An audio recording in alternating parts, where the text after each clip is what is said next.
সবকিছুই তার চোখে অপূর্ব লাগছে, শুধু একটাই প্রশ্ন খচখচ করছে মন জুড়ে, তূর্ণ এখনও এল না কেন? দেয়ালঘড়ির কাঁটায় চোখ পড়ে রশির, রাত প্রায় 1টা।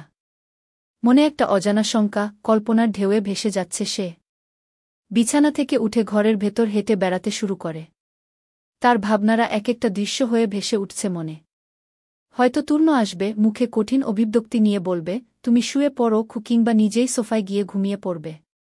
অথবা তূর্ণ রশিকে কষ্ট দিয়ে জোর করে নিজের করে নেবে, তার শরীর মন সবকিছু দাবি করবে। এইসব ভাবতে ভাবতে হঠাৎ নিজের দিকেই অবাক হয় রশি। মাথা নাড়িয়ে বলে, আমি এত ভেবে ফেলছি কেন? তবুও আজকের রাতটা তো আর যে কোনো রাত নয়। এই রাতেই সম্পর্কের শুরু, অথবা ভাঙন। কে জানে তূর্ণ কোনটা বেছে নেবে? আচমকা কারো পায়ের শব্দ ভেসে এলো করিডোর থেকে। ধুকপুক শব্দে কেঁপে উঠল রশির বুক। পেছন ফিরে তাকাতেই দম বন্ধ হয়ে এলো মুহূর্তে। তূর্ণ চুপচাপ দাঁড়িয়ে আছে দরজার কাছে, মুখে একখানা অভিব্যক্তিহীন গম্ভীরতা। চোখে কোনো উচ্ছ্বাস নেই, নেই কোনো হাসি। নিঃশব্দে দরজা লাগিয়ে রশির দিকে এগিয়ে এল সে, ধীর অথচ পায়ে। আজকের রাতের জন্য তার পরনে সাদা পাঞ্জাবি আর পাজামা। নিখুঁত ফিটিংসে শরীরের রেখাগুলো অনায়াসে ফুটে উঠেছে। অথচ রশির চোখ আটকে গেল তূর্ণের চুলে, সোনালি রঙের, হালকা এলোমেলো। রশির মনে হল সময় যেন স্থির হয়ে গেছে।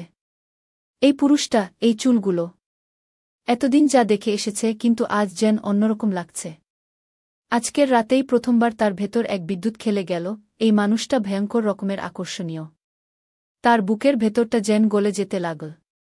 ঠোঁট হালকা কাঁপছে, কিন্তু কিছু বলার মতো শব্দ খুঁজে পাচ্ছে না সে। শুধু ভাবছে, এই রাতটা কেমন হবে? এই মানুষটা আজ আমাকে কোনোভাবে ছুঁয়ে যাবে। রশি।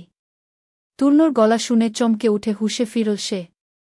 নড়েচড়ে সোজা হয়ে দাঁড়াতেই ঠোঁট বাঁকিয়ে বলল, জি সুপারস্টার সাহেবু।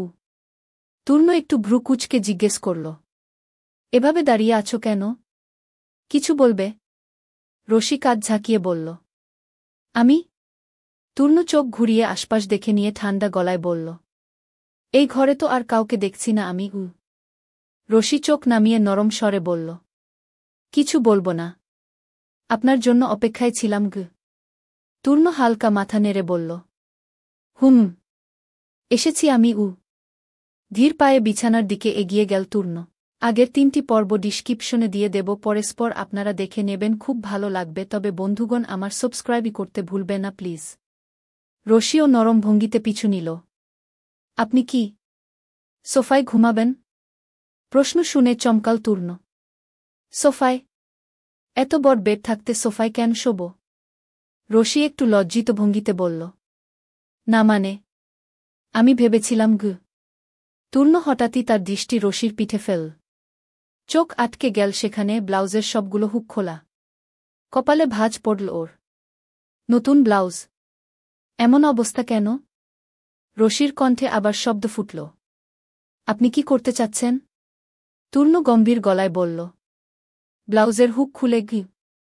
তার কথা শেষ হবার আগেই রশি মুচকি হেসে বলল, মানছি 30 বছর বুছারা ছিলেন।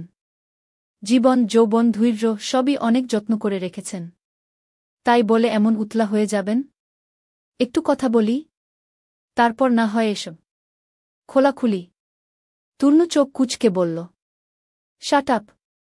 রশি চোখ বড় করে বলে উঠল, আপনিই শাট আপ? নিজে থেকেই ব্লাউজের হুক নিয়ে কথা বলতে আসছেন, আবার আমাকেই শাট আপ করেন? তূর্ণ গভীর একটা নিঃশ্বাস ফেলে তার হাত ধরে টেনে নিয়ে গেল ড্রেসিং টেবিলের সামনে। আয়নার সামনে এনে দাঁড় করিয়ে বলল, লুক, সাবা তোমাকে সাজিয়ে দিয়েছে। তুমিও জামাকাপড় পরেছ ঠিকঠাক, কিন্তু তবুও এমন অবস্থা কেন? রশি আয়নায় নিজের পিঠ দেখে চোখ কুঁচকে গেল। মুখ গোমরা করে বলল, এটা আমার ব্লাউজ না। এত তাড়াহুড়োয় বিয়ে হলো, আমার নিজের তো কিছুই রেডি ছিল না। এগুলো আপনার বোনের আলমারি থেকে তুলে দিয়েছে। একটা পচা ব্লাউজ পরিয়ে দিয়েছে। ছ্যাঃ। তূর্ণ ধীরে রশির ঠোঁটে আঙুল রেখে তাকে চুপ করিয়ে দিল। তারপর নির্বে খুব যত্নে একে একে ব্লাউজের হুকগুলো লাগাতে লাগল। রশির দম বন্ধ হয়ে আসছে, শরীর থরথর করছে। জীবনে এই প্রথমবার কোনো পুরুষের স্পর্শে এতটা শিহরিত হল সে। তূর্ণর আঙুল যেন আগুন হয়ে ছুঁয়ে যাচ্ছে তার ত্বক, হৃৎপিণ্ডের গতি যেন থেমে যেতে চাইছে। এখন দেখো রশির মনে ছিল দুষ্টুমির রেশ। সে ঘুরে দাঁড়িয়ে তূর্ণর দিকে ফিরে তাকাল, তারপর আচমকা গলায় হাত রেখে তার চোখে চোখ রাখল। দেখছি। কি সুন্দর।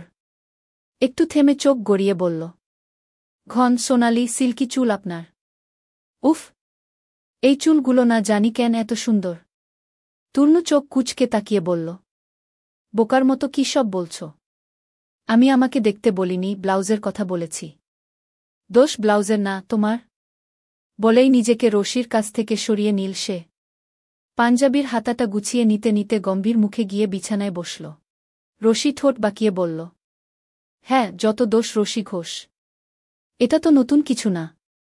ও বাড়িতে থাকতে মা বলতেন, আর এখানে আপনি বলছেন গিউ। তূর্ণর কাঁধে অদৃশ্য একটা ভার নেমে এল। মেয়েটার মা নেই কথা সে জানে। সৎ মায়ের আচরণে ছোটবেলা থেকেই ক্ষত নিয়ে বড় হয়েছে রশি। তূর্ণ নরম গলায় বলল। ওসব বাদ দাও প্লিজ। আর কথায় কথায় এভাবে এত কাছে আসবে না গি। রশি হেসে উঠল শব্দ করে। দ্রুত উঠে তূর্ণর পাশে গা ঠেকিয়ে বসল। কেন? সমস্যা? তূর্ণ মুখ ফিরিয়ে বলল। খুব। রশির চোখ চকচক করছে।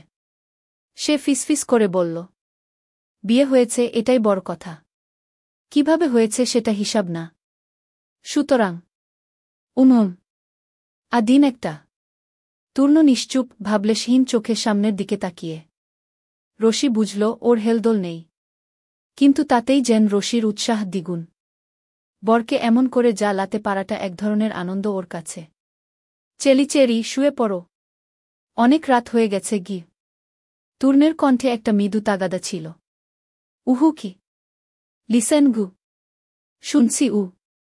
রশি ধীরে ধীরে তূর্ণর খুব কাছাকাছি চলে এল। তূর্ণ ওর দিকে গভীর চোখে তাকিয়ে আছে। মেয়েটার মুখে মায়াময় এক রঙিন ছায়া, আর অনিশ্চয়তার মিশেল। তূর্ণকে এভাবে জ্বালাতে বেশ লাগছে তার। হঠাৎ তূর্ণ অবাক করে দিয়ে রশির হাত দুটো তার পিঠের সাথে আলতো করে চেপে ধরল। হাতের স্পর্শটা নরম, অথচ এমন একরকম তীব্রতার কথা বলছিল যা রশির হৃৎস্পন্দন বাড়িয়ে দিল। রশি এক ঝলক সেই স্পর্শ অনুভব করে অজান্তে সাঁতরে গেল। লজ্জায় মাথা নিচু করে ফেল, গালে লালিমা ছড়িয়ে পড়ল।